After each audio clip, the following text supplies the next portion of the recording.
In the late 19th century, a peculiar gentleman's fighting style emerged from the foggy streets of Victorian London.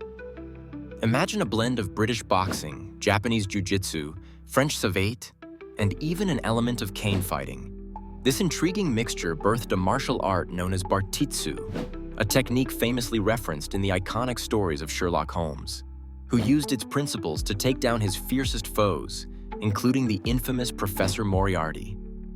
But who could have imagined that this almost forgotten practice held such rich and diverse beginnings? Let us travel back to the year 1898, where a man named Edward William Barton-Wright, a British engineer who spent significant time in Japan, conceived this curious hybrid art.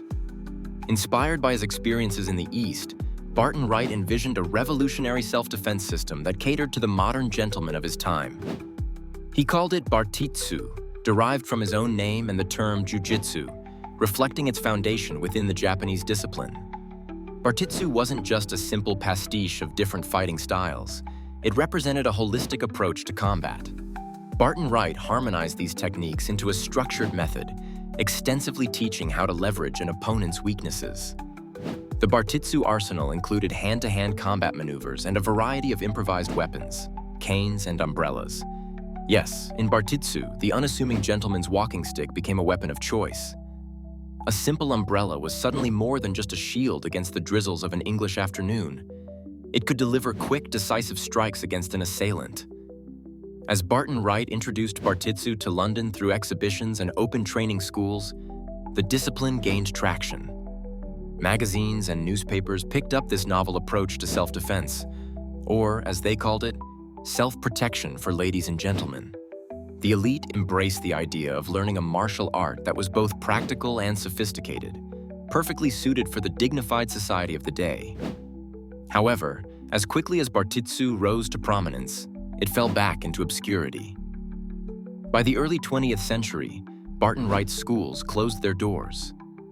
Changing societal norms, the rise of more systematic martial arts, and perhaps its own complexity led Bartitsu into the shadows of history. But could it work today? Revived interest in recent years suggests that Bartitsu's principles still hold valuable insights for modern self-defense.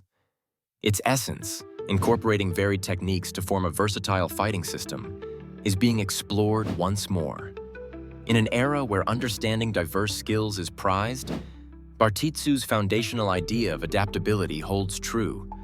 Cane fighting may seem antiquated, but its philosophy of using common objects for defense remains relevant. Imagine using your smartphone or even a magazine with similar savoir-faire. In conclusion, Bartitsu represents an exquisite melding of East and West, a story of how cultural confluence can enlighten the art of self-defense. Though it nearly vanished, its modern-day renaissance proves that what is once lost can be found, and its timeless principles continue to inspire martial artists today. So, as Sherlock Holmes himself might say, the game's afoot. Bartitsu is back in the spotlight, reminding us that even the past can teach the present.